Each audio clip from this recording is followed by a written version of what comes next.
Hi everyone, चलिए class 9 के सभी स्टूडेंट का स्वागत है। आज हम लोग पोएम को पढ़ेंगे और वो पोएम है क्लास 9 से द रोड नॉट टेकन। इस पोएम को रॉबर्ट फ्रॉस्ट ने लिखा है। रॉबर्ट फ्रॉस्ट एक अमेरिकन पोएट हैं और वो रियलिस्टिक पोएट माने जाते हैं क्योंकि उन्होंने ज़्यादातर रचनाएं अपने जीवन की रियल लाइफ एक्सपीरियंस पे किया है। और हालांकि वो अमेरिकन पोएट हैं लेकिन ज़्यादातर रचनाएं उनके न्यू इंग्लैंड पर आधारित है। उनका जन्म 26 मार्च 1874 को हुआ था। कहाँ पे? सैन फ्रांसिस्को में, जो कैलिफोर्निया स्टेट यूएसए में है। और उनका डेथ 29 जनवरी 1963 को हुआ था बोस्टन में।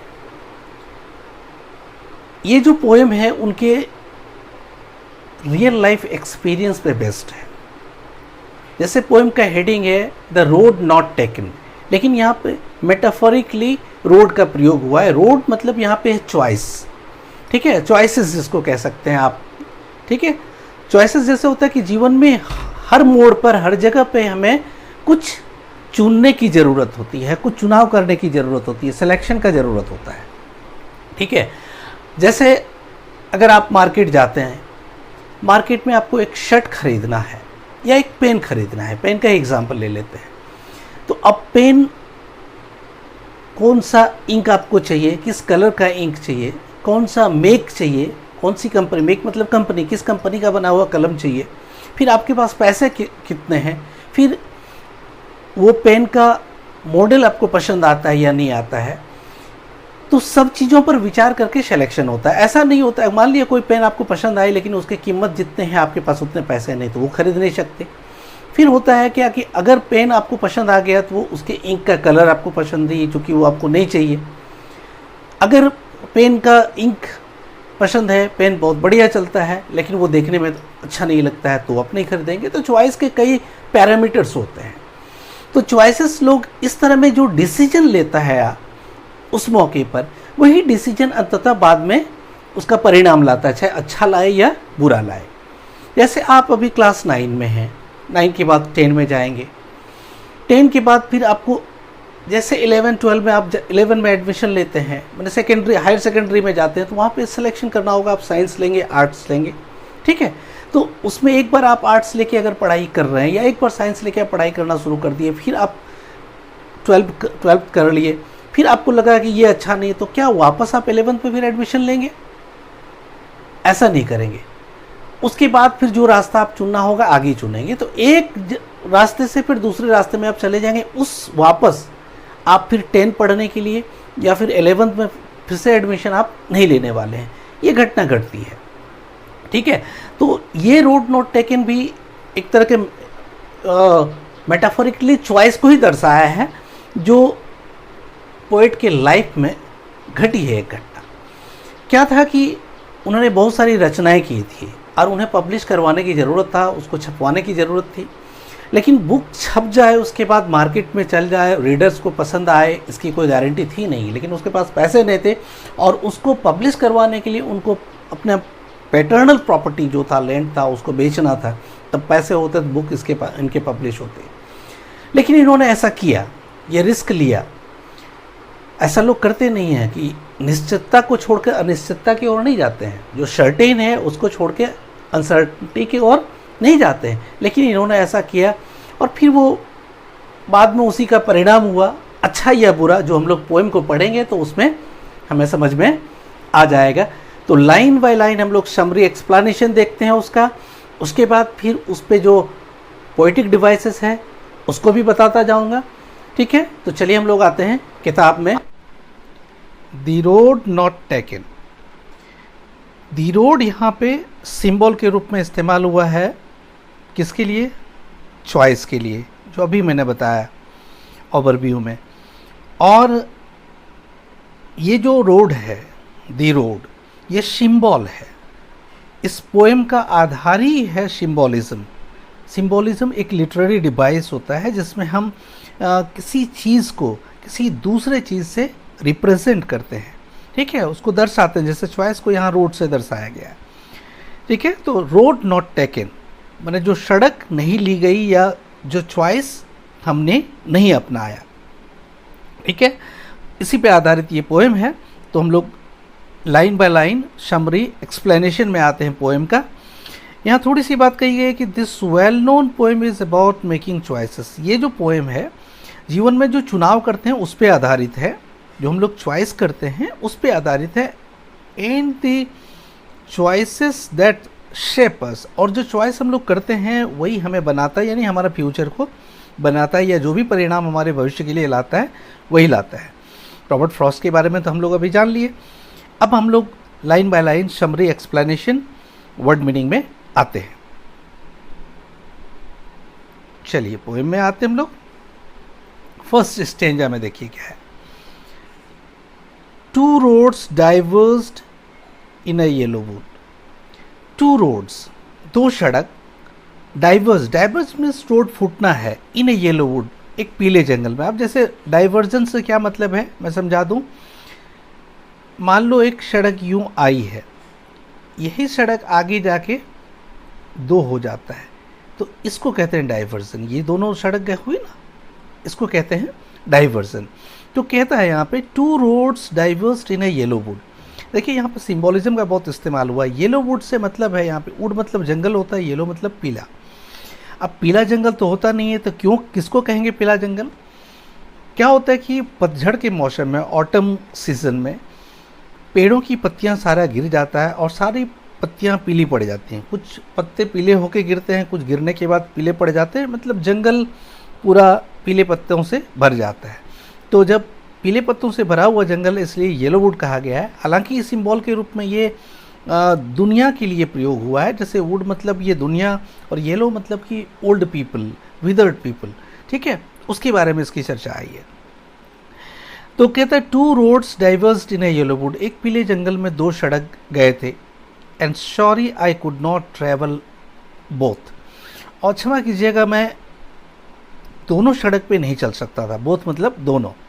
ठीक है, एंड बी वन ट्रैवलर, क्यों नहीं चल सकते थे? क्योंकि मैं अकेला यात्री था।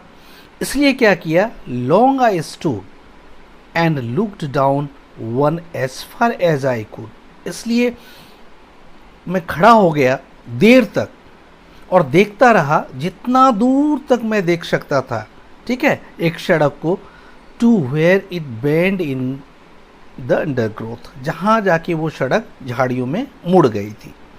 तो ये इस जगह पे, इस मोड़ पे वो खड़ा होके देखता रहा एक सड़क को। ठीक है, पहला सड़क को, और वो तब तक देखता रहा, वो देख रहा था कि इस सड़क पे मुझे चलना चाहिए या नहीं चलना चाहिए, ये निर्णय लेने के लिए। इसलिए वो सड़क को दूर जहाँ तक देख सकता था वहाँ तक वो देखे, और फिर उसके बाद उस निर्णय में आए कि आगे क्या करना है। और वो आगे जहाँ तक सड़क दिखाई पड़ा, आगे दिखा कि वो सड़क मुड़ गई है झाड़ियों में, वहाँ से दिखना बंद हो गया। चलिए आते हैं नेक्स्ट स्टेंजा में। देन टुक द अदर, उसके बाद मैं दूसरे सड़क को लिया, मैंने दूसरे सड़क पे चलने का निर्णय लिया। जस्ट एज फेयर, वो मुझे अच्छा लगा। And having perhaps the better claim, शायद ये सड़क मेरे लिए अच्छा था या अच्छा दावा कर रहा था। ठीक है, मतलब चलने के लिए मुझे वो सड़क ज़्यादा अच्छा लग रहा था। क्यों? इसके कुछ कारण भी थे, आगे बताते हैं कि बिकॉज इट वॉज ग्रासी, क्योंकि वो उसमें घास लगे हुए थे। एंड वांटेड वियर, अभी उसमें चलने की ज़रूरत है, यानी घासों को कुचलने की ज़रूरत थी। लोग चले नहीं थे, उसमें घास उगे हुए थे। जो सड़क पे लोग चले थे वो तो पहला रोड मैंने देखा, लेकिन ये मुझे ज़्यादा अच्छा लग रहा था क्योंकि इस पर चले, इस पर लोग कम चले थे। कुछ आदमी होता है कि जीवन में कुछ जोखिम भरा काम भी करना चाहता है, कुछ हटके काम करना चाहता है, जिसमें सब लोग एक ही तरह के काम नहीं करते, कुछ लोग हटके कुछ नया करने को सोचते हैं। तो ये उनमें से एक हैं। कहता है though as for that the passing there, लेकिन जब उस सड़क पे मैं चलना जब शुरू किया तो मुझे लगा had worn them really about the same, तो मैंने देखा दोनों सड़क पे लोग चले थे। मैंने पहले तो लगा इस सड़क पे कम लोग चले होंगे, घास देखा मैंने, अभी लोग उस पर चले नहीं थे। लेकिन आगे जब बढ़ा तो देखा कि दोनों तरफ उस दिन सुबह दोनों सड़क एक सा लग रहा था, एक ही तरफ पड़ा हुआ था। ठीक है, कहने का मतलब उसमें भी लोग चले थे। चलिए अब आते हैं अगले स्टेंजा में। And both that morning equally ले, कहता है कि उस सुबह दोनों सड़क एक ही तरह पड़ा हुआ था। In leaves no step had trodden black, कि दोनों सड़कों पर जो पत्ते गिरे हुए थे उसमें कोई कदम नहीं पड़ा था, यानी कोई नहीं चले थे। ठीक है, उसमें वो पत्ते अभी कुचल कर काले नहीं पड़े थे। ट्रॉडन मतलब होता है कि कुचलना, और ब्लैक, ठीक है, कुचल जाना, और ब्लैक से मतलब है कि वो कुचल के चूर हो जाता है, काला पड़ जाता है। तो कहने का मतलब उस दिन सुबह दोनों सड़क पे पत्ते गिरे हुए थे, लेकिन दोनों पे कोई नहीं चला था। Oh, I kept the first for the another day, मैंने पहला सड़क को छोड़ दिया कि इस पे कभी और चलूँगा। ठीक है, दूसरे दिन के लिए उसको छोड़ दिया।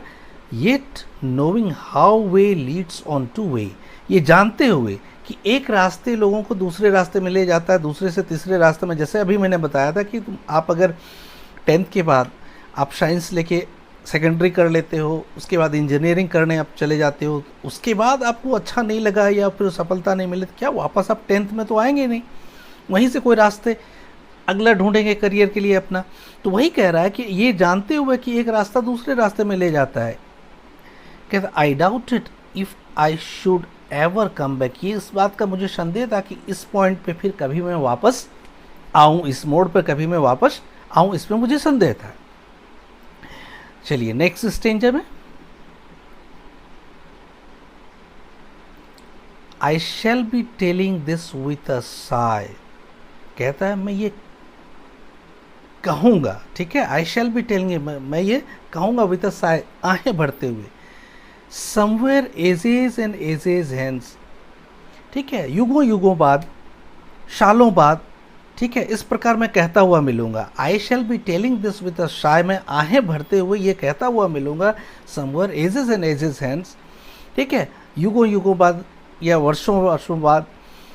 To roads diverged in a yellow wood, एक पीले जंगल में दो सड़क गए थे या दो सड़क पड़े थे। And I took the one less travel by, और मैं उस सड़क पे चला जिसमें कम लोग चले थे, लेस ट्रेवल्ड बाय, ठीक है। And that has made all the difference, और उसी के कारण मेरे जीवन में ये फ़र्क आया, मतलब जो भी आया। लेकिन एक चीज़ यहाँ दिखता है कि वो कहते हैं कि आहें भरते हुए, ठीक है, साय मतलब होता आहें भरना, तो आहें भरते हुए कहता वो मिलूँगा। अगर ये ऐसा कह रहे हैं तो इसका मतलब कहीं ना कहीं वो डिसीजन से खुश नहीं थे, क्योंकि दुख में लोग आहें भरता है, ठीक है। तो चलते हैं अब हम लोग फर्स्ट स्टेंजा से, देखते हैं कि इसमें जो लिटरेरी डिवाइसेस इस्तेमाल हुआ है। चलिए पहला में देखिए यहाँ पे है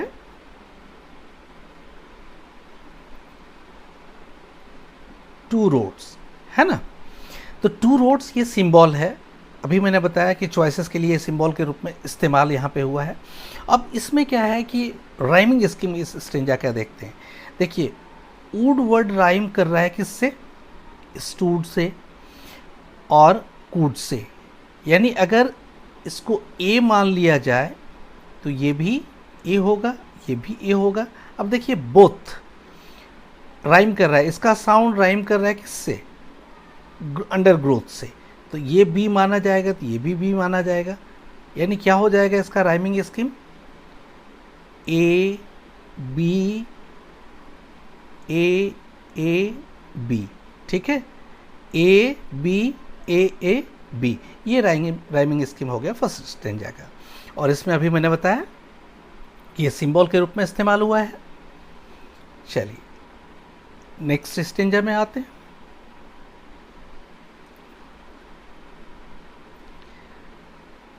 इसके राइमिंग स्कीम को देखते हैं।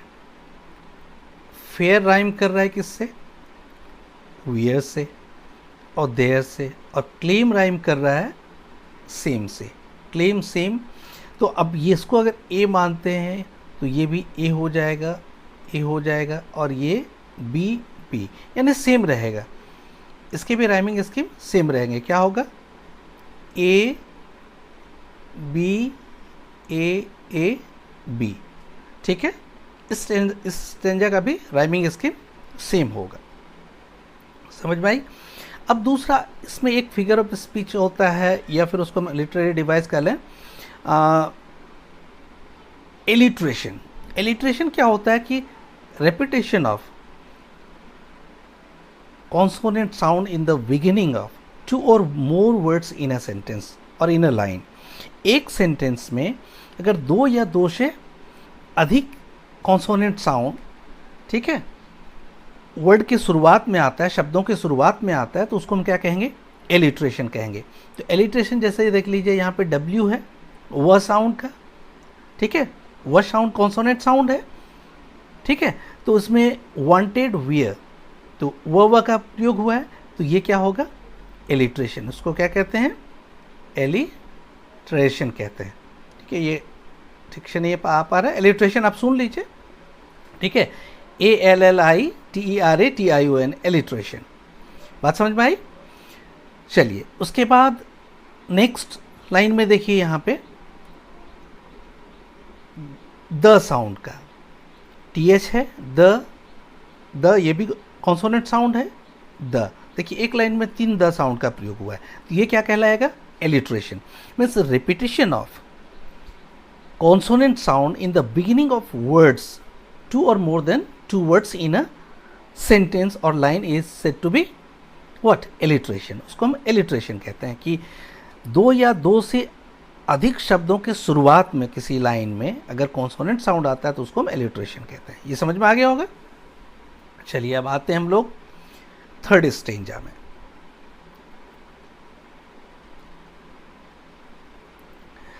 थर्ड स्टेंजा का भी हम लोग देखते हैं, उसका राइमिंग स्कीम सेम होगा, क्योंकि अगर ले राइम कर रहा है किसके साथ, डे के साथ और वे के साथ, तो अगर ये ए होगा तो ये भी ए, ये भी ए, और ये ब्लैक कर रहा है बैक के साथ, तो ये बी और ये बी, यानी इसके राइमिंग स्कीम क्या होगा, ए बी ए ए बी, ठीक है, सेम राइमिंग स्कीम होगा इसका। समझ में आ गया होगा।